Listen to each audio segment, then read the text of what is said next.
All right, listen up. This is absolutely insane. Imagine you're just chilling on the subway, reading your favorite apocalypse web novel, and then BAM, the world of that novel becomes your reality, right there in your train car. And while everyone else is freaking out, our boy is just smiling. Why? Because he's the only person on Earth who actually read all 3,000 chapters of this web novel.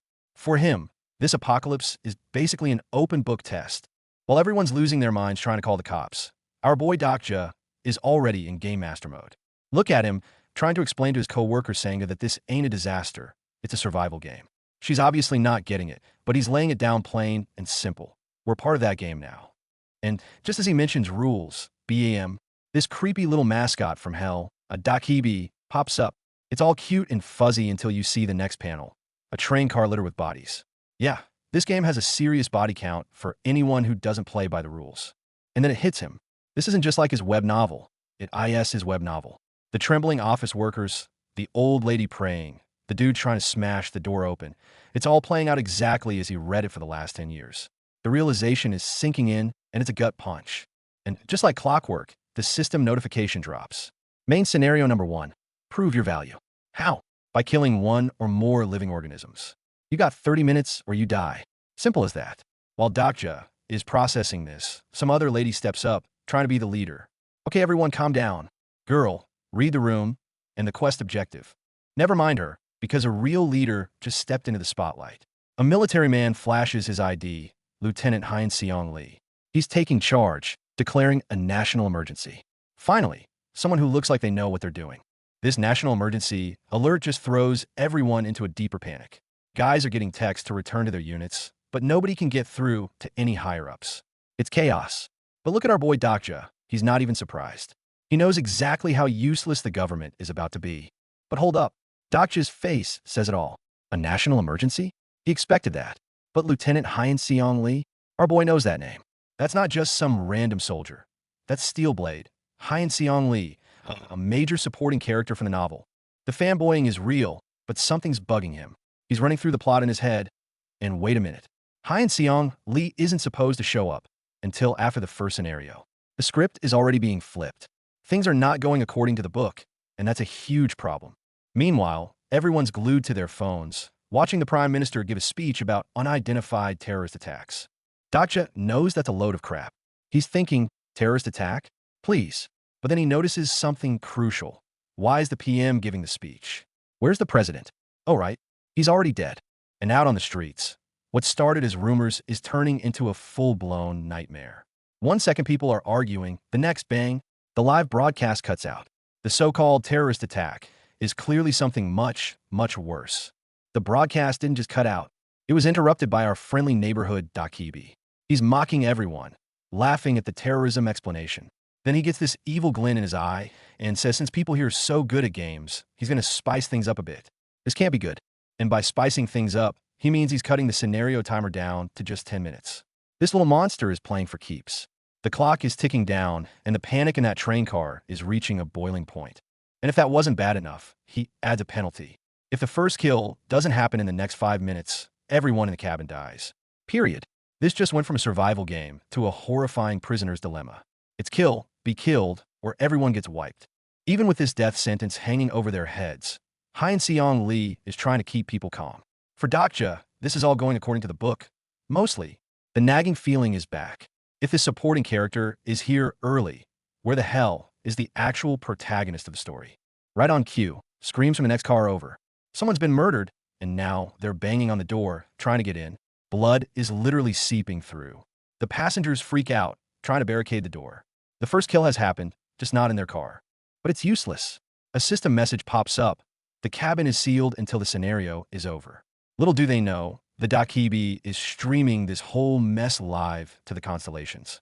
He thinks it's not exciting enough, so he decides to give everyone a little jolt by showing them exactly what happens when you fail. Suddenly, Dokja gets a flash of memory. He sees a high school classroom, students screaming in terror. It's a scene of pure chaos. Is this a vision? A forgotten piece of the novel? What is he seeing? And there's the answer. On the live stream, he sees it. The people in that classroom, their time ran out. And the penalty for failure? Their heads literally just pop. Splat. It's a brutal, bloody mess. a horrifying warning to everyone still on the clock. The few students who survived are completely traumatized. They're just staring, trembling, as the reality of their situation sinks in. The fear is palpable. In this new world, your classmate 1 second could be your killer the next. The system broadcast announces the sole survivor of that channel, a second-year student named Jai-Hai Lee. Look at her, standing alone in that empty classroom. She's the only one left. That's the price of survival in this twisted game. After watching that horror show, the people in Doctor's car are losing it. And the Dakibi? He's just laughing, asking fun, right? The absolute disrespect. The raw terror is setting in, and you can see people starting to crack under the pressure. The sheer terror is making people flinch at every sound. Our boy's co-worker, Sangha, is trembling, clinging to him for dear life. When faced with certain death, all the social norms just go right out the window. But Dakja's mind is elsewhere. He's still wondering, why hasn't he appeared yet? He pulls out his phone to check the novel, his only cheat sheet in this hellscape, only to find it's gone. Wiped from the internet. His one advantage has just vanished. Just as he's about to despair, a notification pops up. It's from the author of the web novel. He sent him a gift, a text file containing the entire story. Are you kidding me? The author himself just handed him the walkthrough. The protagonist's plot armor is thick. The second he receives the file ding, system notifications. He's received an exclusive attribute and unlocked a skill slot. He remembers this from the novel. Every survivor gets a special trait. Our boy is about to find out what his superpower is. And attributes window cannot be opened. Are you serious? The system is bugging out at the worst possible moment. He can't see his own stats. Frustrated, he decides to just read the text file for now. But the moment he opens the file, his attribute activates. His reading speed becomes superhuman. He blazes through the opening chapter in less than a minute. Bingo! His attribute is tied to him being a reader. He realizes he can use this knowledge, this unique perspective, to survive and win. After speed reading the prologue, it all clicks into place. The reason things fell off, the reason the protagonist was a no-show, it's because our boy is in the wrong train car. He's in 3707, but the real star of the show is supposed to be in 3807, the car right behind them, where the real carnage is unfolding. Sangha wants to stop them, to help, but Dakja knows it's pointless. It's already too late.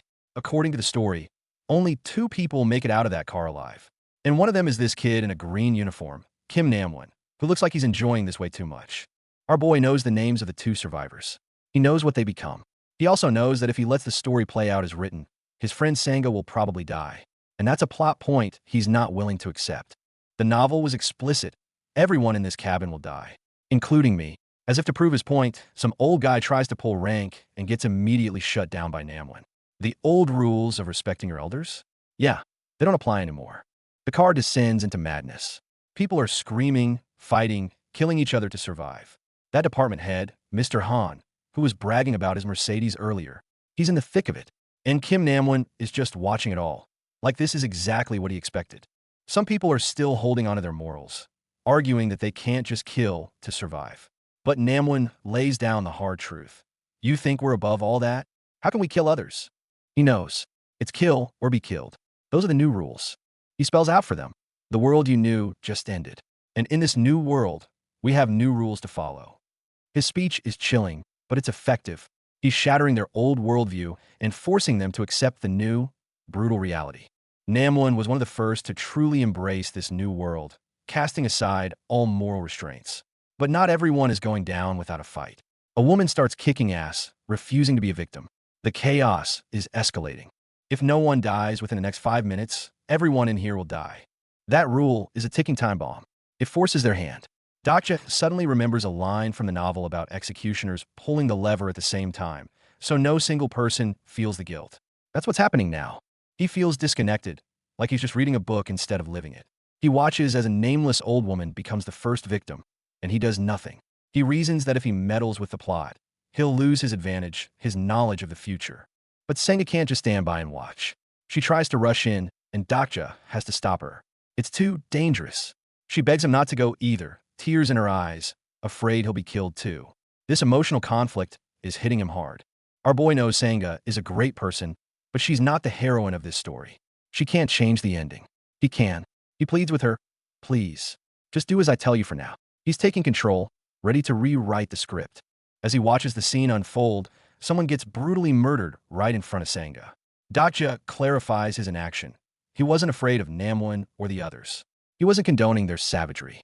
He was just waiting for the right moment. And that moment is now. With a massive explosion as his cue, our boy finally makes his move. He's done being a spectator. It's time to become a player. The whole car is thrown into chaos as people are sent flying.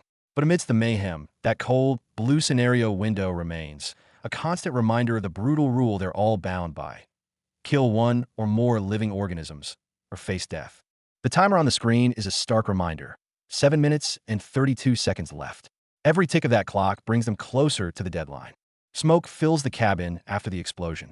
People are panicking, trying to figure out where it's coming from. They have no idea this chaos was deliberately set in motion. Our boy makes a beeline for Kim Namwon and slams him into the wall of the train. The impact is brutal. Namwon is completely stunned. Like, what the hell? He had no idea Dakja had this in him. Namwon is furious, screaming at Dakja. But our boy's move wasn't just about saving the old lady. He had another motive. Amidst the chaos, he's frantically searching for something that's key to his plan. And there it is. He found it. Tucked away inside a fire extinguisher is a case full of insects. This is it, the loophole he remembered from the novel. With everyone's attention now on him, Dakja calmly drops a bombshell of a question. Let's say we kill the old lady. What next? He's got them thinking, playing mental chess while they're just trying to survive. He spells it out. If the Dakibi is to be believed, then every single one of them has to kill someone to pass the scenario. The thought terrifies them. But Kim Namwon?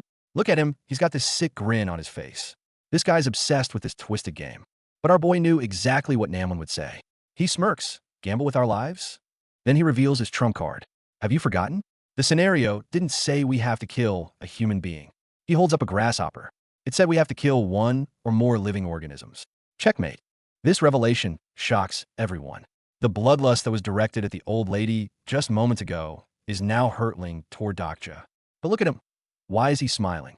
In this insane, life-or-death situation, his heart is pounding with joy. Was I always this kind of person? He wonders. Without a second thought, he crushes an insect in his hand. Crunch. He's no longer just a reader. He's an active participant, and he's ready to play. He throws the remaining insects into the crowd, and all hell breaks loose. People are scrambling, fighting over these tiny bugs as if they were gold. In this world, they're a ticket to survival. Ding. The first kill mission has been accomplished. Our boy gets a bonus of 100 coins. He did it. He cleared the first scenario without a single human casualty. Well, legend. With 3 minutes left on the clock, Namwon confronts him. He's pissed.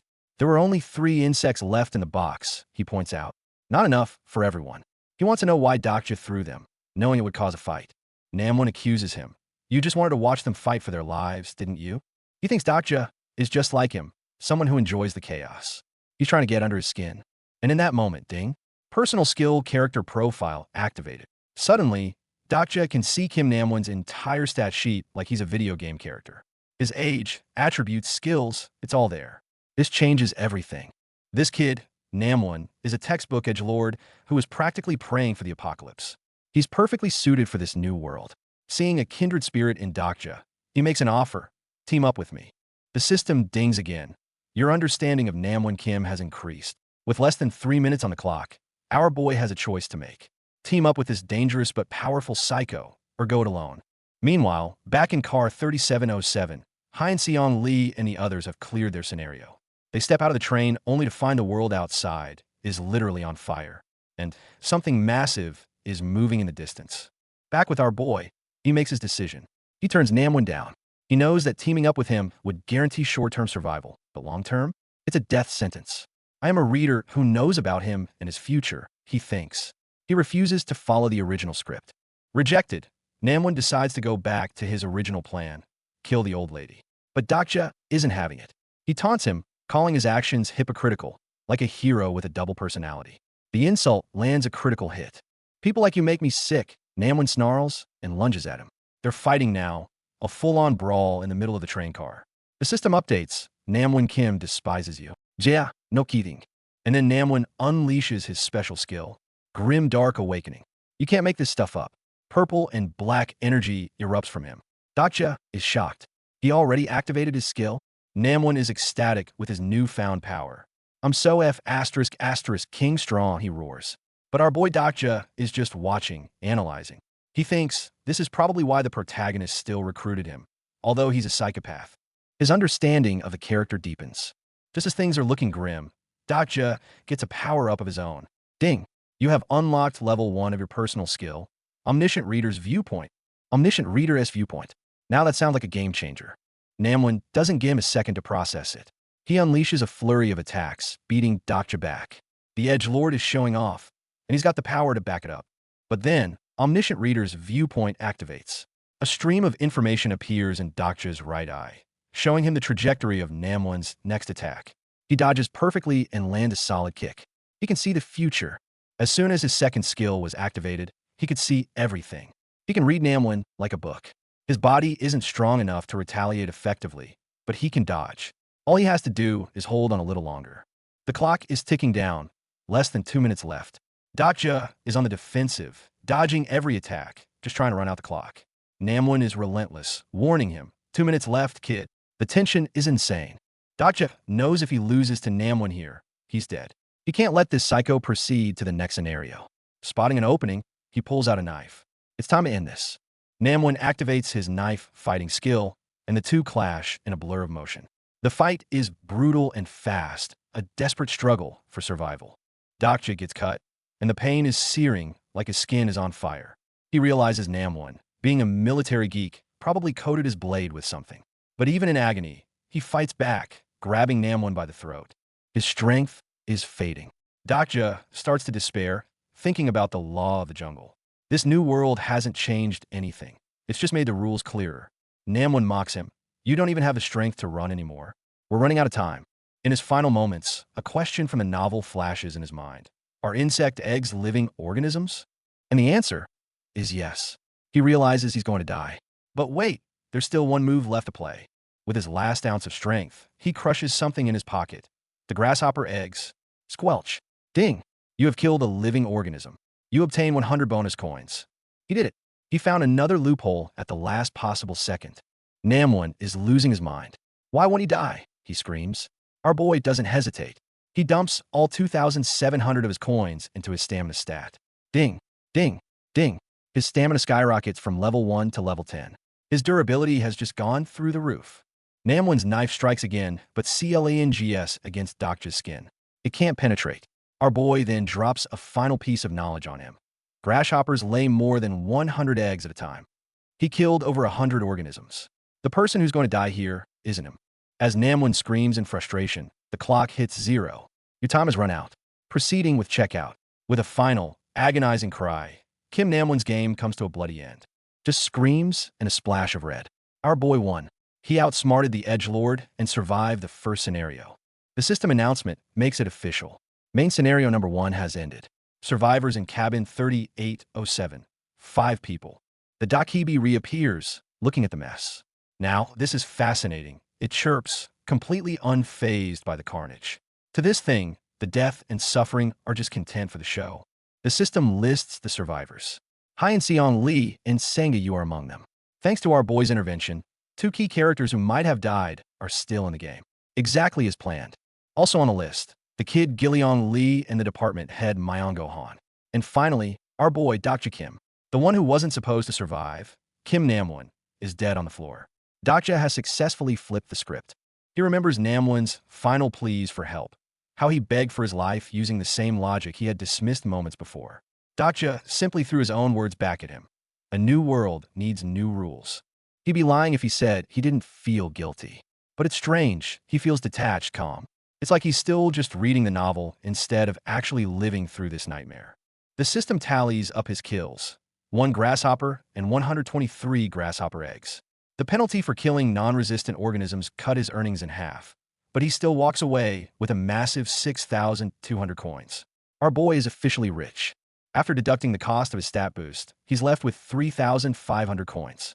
Plus, his excessive slaughtering has unlocked a new achievement, Decimator. He's not just surviving, he's gaming the system. As the train starts moving again, taking them to the next scenario, the truth sinks in. The world we once knew has collapsed, and a new world is being born. And our boy, he's the only one who knows what happens next. Looking out the window, they see the scale of the apocalypse. A giant sea serpent, an ichthyosaur, is tearing the city apart. This is the new reality. And he is the only reader who knows how this world ends. While everyone else panics at the sight of the monster, Dr. calmly explains that they're safe for now. In this world, the scenario takes precedence. The monster won't attack unless it's part of the script. His knowledge is their greatest asset. Little do they know, this whole tragedy is being broadcast live across the universe. The viewers? Godlike beings called constellations. They're watching this survival game for entertainment. And our boy just became the star of the show. His actions have already made waves. By killing Kim Namwon, he altered the original plot, earning the ire of a couple of constellations. But he knows how this works. For every hater, there's a supporter waiting in the wings. And just like that, ding, a few constellations are impressed with your scenario. They give him 500 coins. He knows they're watching, and he has a message for them. Enjoy the show, because sooner or later, they'll be paying the admission fee with their lives. Turning to Sangha, he apologizes for not being able to save the old lady. Sangha is amazed. Dokja, how are you so? She can't even finish the sentence. He plays it cool, claiming that throwing the insect cage to her was just a coincidence. But they both know it was more than that. He saved her. The Dakibi returns, amused that so many survived. But our boy is already analyzing the outcome. 5 survivors. That's more than he expected. Of course, the physically dominant Hyen Seong Lee was a shoo-in. Then there's the kid, Gileong Lee. Dokja recognizes him. In the original story, he was destined to become a powerful supporting character. Now, he's a potential ally. He approaches the kid. Hey kid, do you want to live? He admits to himself this isn't sympathy, it's hypocrisy. But it works. His good deed impresses a few constellations, and they gift him another 200 coins.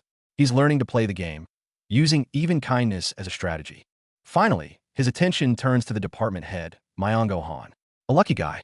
Dokja grabs him, a sinister smile on his face. Are you sure you want me to let you go? The first scenario might be over, but for these survivors, the nightmare is just beginning. The Dakibi announces their reward for clearing the first scenario. They're now qualified to be sponsored by the constellations. Exciting, right? He asks. To the others, it might sound like a lifeline. To our boy, it's just the next level of the game.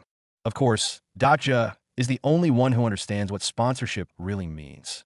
He breaks it down for the others. They're weak, and without a powerful patron, they'll be killed by the weakest monster in the next scenario. This is their only chance. The selection process begins. Blue light envelopes each survivor as the constellations, the great and powerful beings from across the galaxy, begin to choose their champions. The sponsor selection is now underway. And boom, the sponsor selection screen pops up. Everyone get a list of 4 ridiculously cool-sounding names. Abyssal Black Flame Dragon, Demonic Judge of Fire, Secretive Plotter, and Prisoner of the Golden Headband. While everyone else is just trying to process what's happening, look at our boy, already in deep thought. For sponsors vying for him right off the bat, that's main character energy right there. While the others are just impressed that Sangha got 2 offers, they have no idea what's happening on Dokja's end. See, this whole sponsorship is basically a live stream for godlike beings called constellations. They watch humans through the Dakibi's channel and pick their favorites. And right now, our boy is the star streamer with 4 cosmic whales fighting to sponsor him. But here's Dokja's secret weapon. He's the only person who's finished the novel this world is based on. To him, these aren't just mysterious names, they're open books. For a dedicated reader like me, he thinks this is child's play. And he starts analyzing. First up, the Abyssal Black Flame Dragon, leader of a whole faction of constellations. Sounds like a total badass. Seems like a great pick, right? Unlimited power? Not so fast. Dokja knows the fine print. This dragon sponsorship comes with a nasty side effect. You slowly go insane and turn into a homicidal maniac. He's the patron saint of edgelords, having sponsored the psycho Kim Namwon in the novel. So Dokja's just wondering, why me? Do I give off psycho vibes?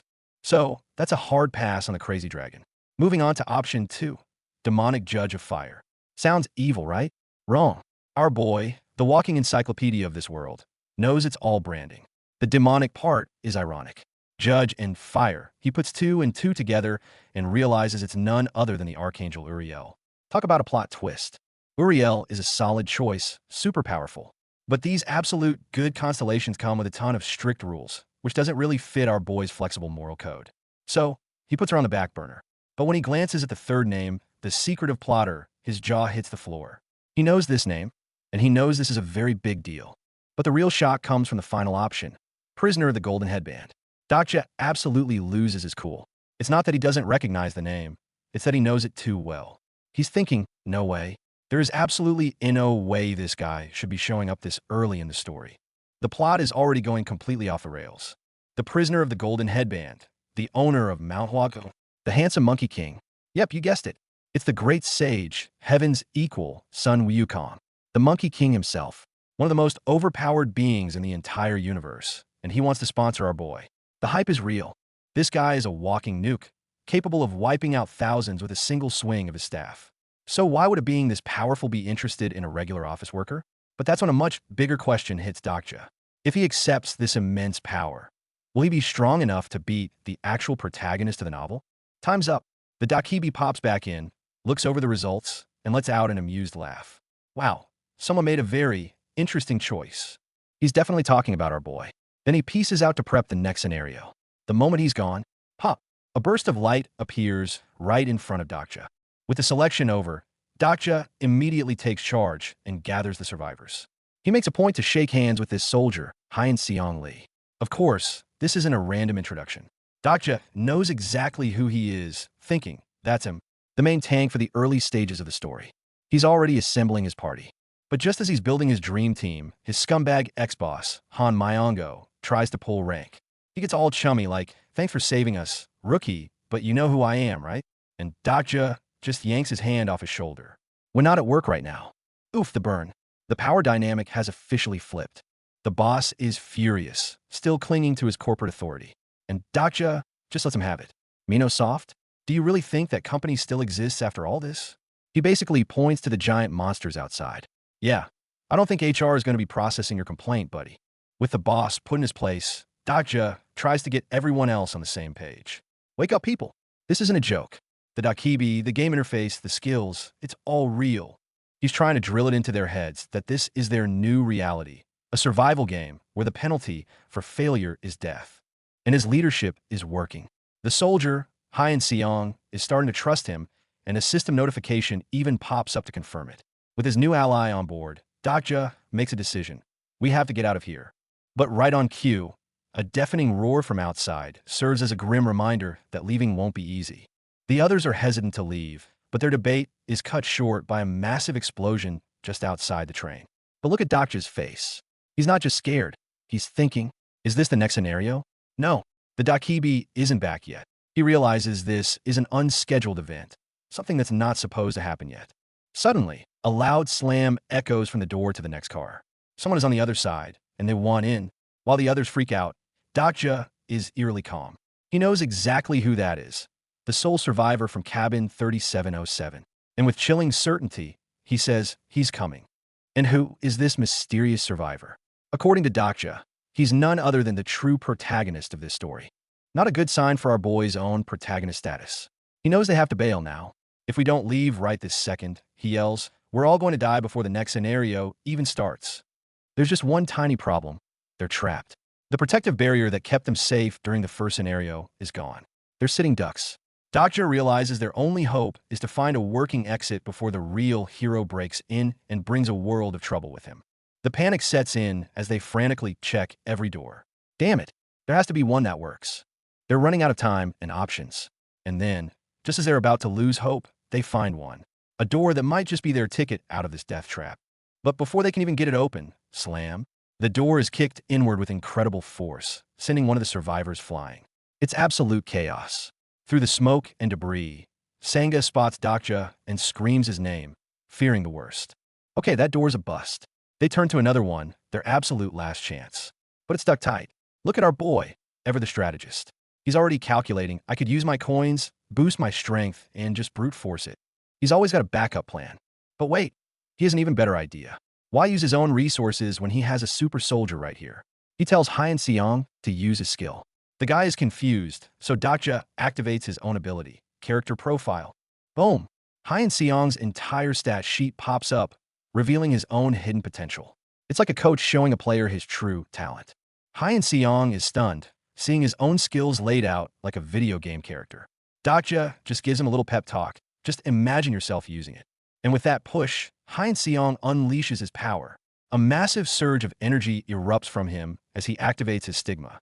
The dude is a beast. It worked. The door is open, and they make a break for it. Another trust level up for our boy. He's thinking, he's so simple-minded. But just as they escape, he remembers a crucial detail from the novel. The steel door was never the real problem.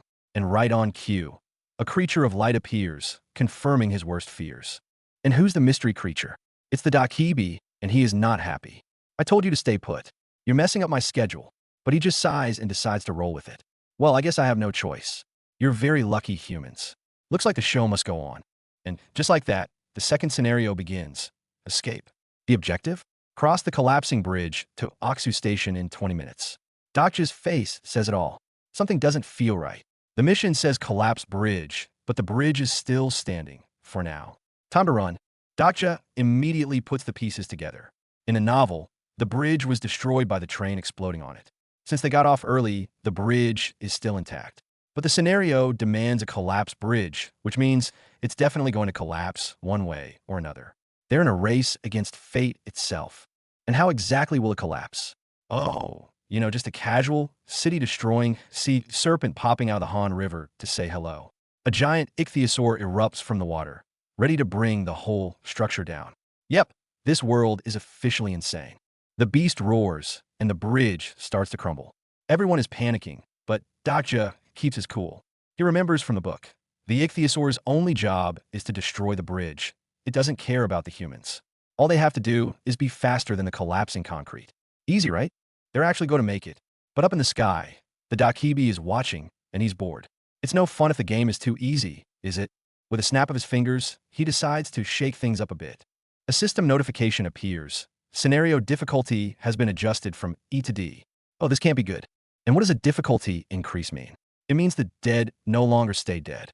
Black ether rises from the ground, and the corpses around them start to reanimate. That's right, folks. As if a giant sea monster wasn't enough, they've added zombies to the mix. Somehow, they managed to scramble into Oksu Station, completing the objective just in the nick of time. They've survived. Or have they? They turn to look back and realize their escape route is now a choke point filled with the undead. They're trapped again. Dakja yells for everyone to get down, and a split second later, whomp. A massive blue dragon-like monster crashes down from the ceiling, blocking their path completely. This must be the boss that comes with D difficulty. From bad to worse to whatever this is,